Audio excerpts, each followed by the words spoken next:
get out of Ukraine. And, again, given the response from the administration when it was time to get out of Afghanistan, if I was an American who wanted to get out of Ukraine, I'd be planning my own private escape at present. Yeah, they're encouraging them take commercial flights right now and get out of here. Yeah, because, you can't count on us. No, right. Emergency staff. Yeah, they're not going to help them. Tony Blinken was on State of the Union with Dana Bash over the weekend.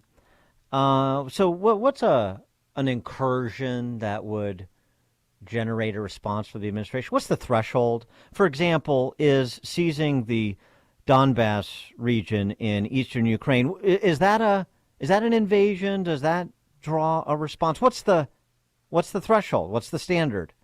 And this is what Blinken had to say. If a single additional Russian force goes into Ukraine in an aggressive way, as I said, that would trigger a swift, a severe, and a united response from us and from Europe. And again, there are other things that Russia could do that fall short of actually sending additional forces into Ukraine. And again, across the board, we're prepared with Europe for a swift and calibrated and very united response. We're looking at every single scenario, preparing for every single one. But are we really? Are we really, Tony? And is that really the threshold? A single Russian troop crosses the border and the United States and Western Europe react in concert? To answer that question, we're pleased to be joined by Lieutenant Colonel Jim Carafano for our weekly conversation. He's the Vice President of the Catherine and Shelby Cullom Davis Institute for International Studies at the Heritage Foundation and author of the book Brutal War, Jungle Fighting in Papua New Guinea, 1942. Jim, are we really poised to strike if Putin does? I can't let slip by pointing out the chasm, the Grand Canyon-wide chasm between what Blinken said and what the president said in his press conference. And the notion that you're in the middle of a global crisis and your Secretary of State and your president essentially say contradictory things.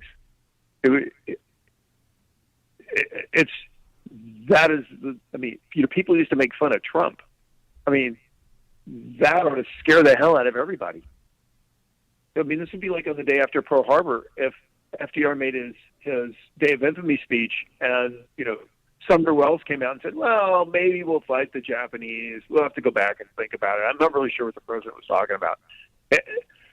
People should sit up and take notice. That is not a sign of an administration that has its act together. Well, it's a sign of weakness. And what does that say to our counterparts in Russia and China? Because, they were listening to that. Well, look, let's be honest. The reason, I don't mean this in a mean, partisan way or anything. The reason why we are where we are today is simple. It's Joe Biden. Putin didn't try this for 4 years. Biden was the one that ran away from Afghanistan. Biden was the one that proposed a defense budget that didn't even cover the cost of inflation. Biden officials were the ones running around Europe telling people for months and telling people in settings here in the United States that every embassy in town heard, and I'm sure the Russians heard as well, that, well, if something happens in Ukraine, that's a European problem, it's not our problem. So we are here today because the Russians and the Chinese have made an assessment that Biden is weak, and they want to see how they take advantage of that. And that's what has put the lives of 44 million Ukrainians at risk. And the only good news here is it takes us away from reminding that there are millions of people in Afghanistan starving to death right now because of the way Joe Biden left Afghanistan. Is there any other outcome to this than Putin invading? Well, the problem is only Vladimir Putin does that. I mean, he can do anything he wants. He's made these impossible demands, and if he gets them, he doesn't really lose anything. I mean, he's already chalked in some pretty nice little wins. He's made Biden look feckless. I mean, the Europeans are running around saying, "Well, let's negotiate with the Russians without the Americans." There isn't clear NATO solidarity on this. I mean, there is, but when you actually go into the countries, they're all over the place. It's immeasurably benefited the Chinese. One of the silly things that I constantly hear people say is, well, we need the Russians to focus on the Chinese. The Russians and the Chinese have identical objectives in Western Europe. They want the United States out. They want the region destabilized, and they want to be able to move in there and cut their own deals, and each have spheres of influence. This is the notion that somehow the Russians are going to help us with the Chinese. That's nonsense. That's like assisted suicide. So yeah, if Putin did invade and he took, say, the Donbass region, then what's next? Does he bring the entirety of Ukraine within Russian control? Does he move on to the Baltics? Because I take him at his word that revanchism is his philosophy and endgame. Well, I think, is a problem. I mean, this is an issue for Putin. There's 44 million Ukrainians. They're going to fight. I mean, he said, okay, maybe I'll just take a little piece of Ukraine. But Ukrainians are going to consider this a war, and they're going to fight whether he takes 10 feet or 100 miles. So if he goes into Ukraine, I think it's a full-scale war with Ukraine, whether he wants one or not.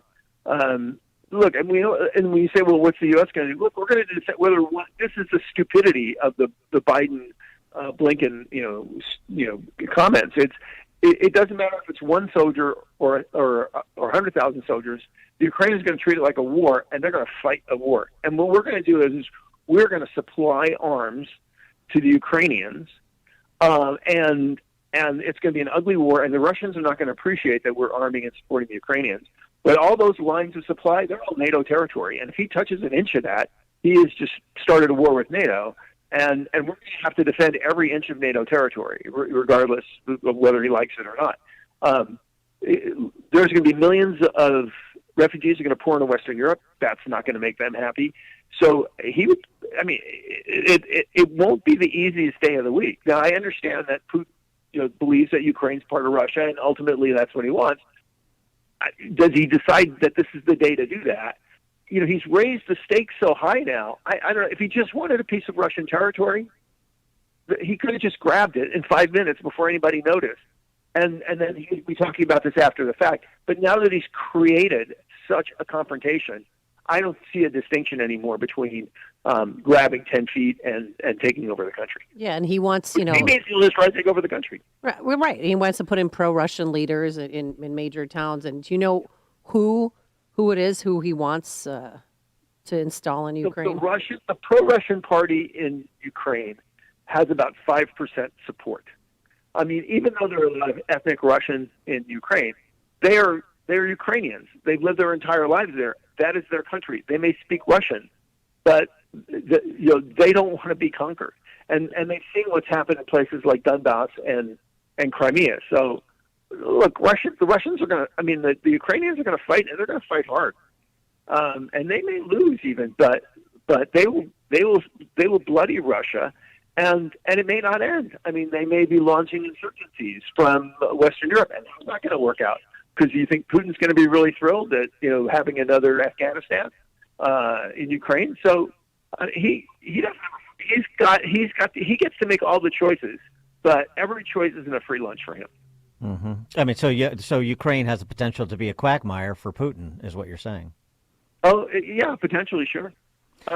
Or NATO could completely collapse. I mean, this is scary.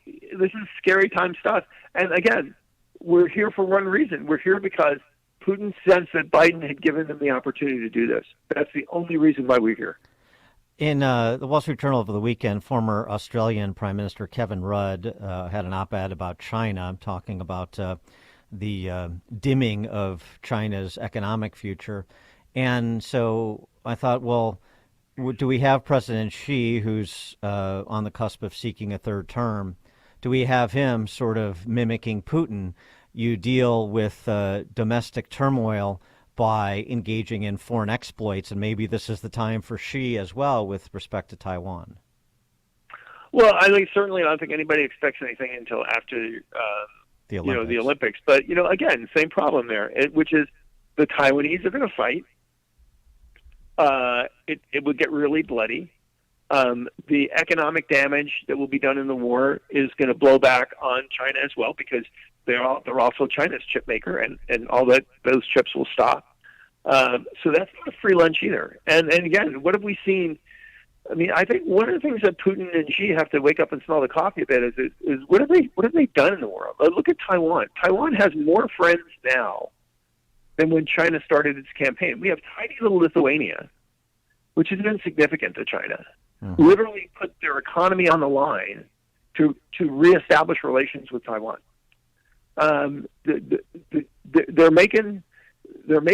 The sad thing is, again, I don't mean to be, I'm not partisan, and it's not political comment, but people have never before needed American leadership, and we've never had an American leader who's less willing to lead.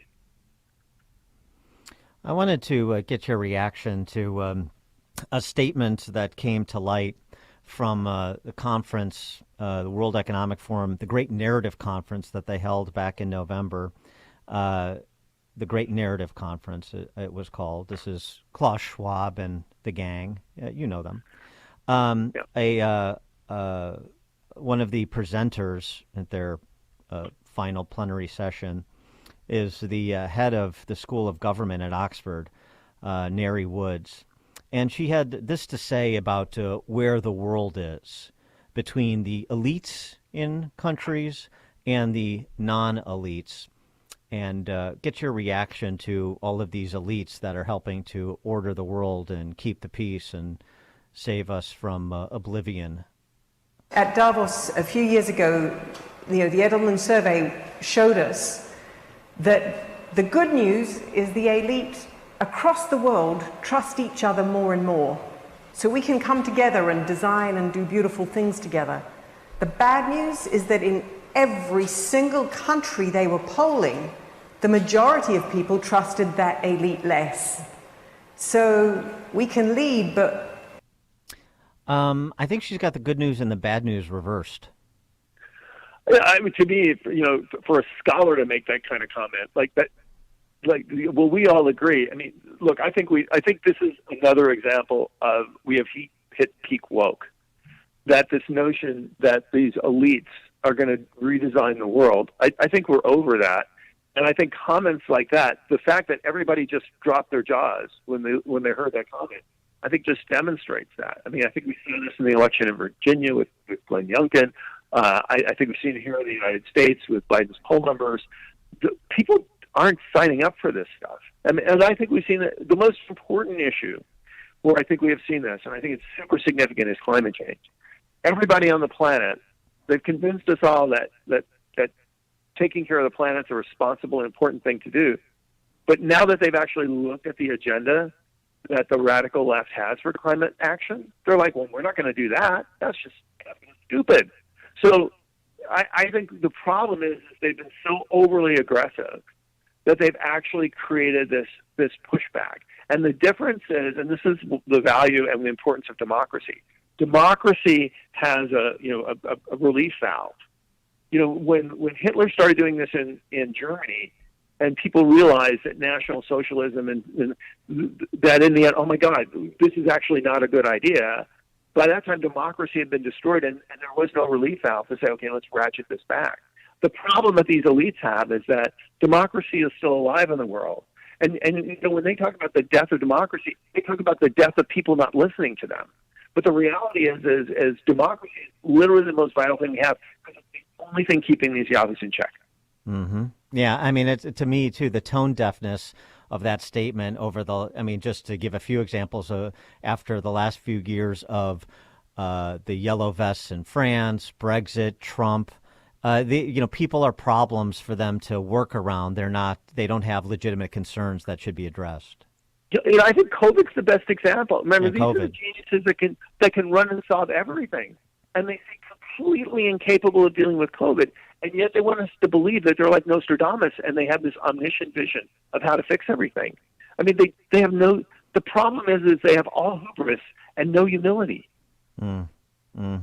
Lieutenant Colonel Jim Carafano, VP of the Catherine and Shelby Cullum Davis Institute for International Studies at the Heritage Foundation. The book, Brutal War, Jungle Fighting in Papua New Guinea, 1942. Jim, thanks as always. Thanks for having me. Thank you. And he joined us on our turnkey.pro answer line. The stories you need to know to start your day. This is Chicago's Morning Answer on AM 560. The Answer. A while back, we at AmericanEagle.com were asked to build the e-commerce side of a major candy distributor.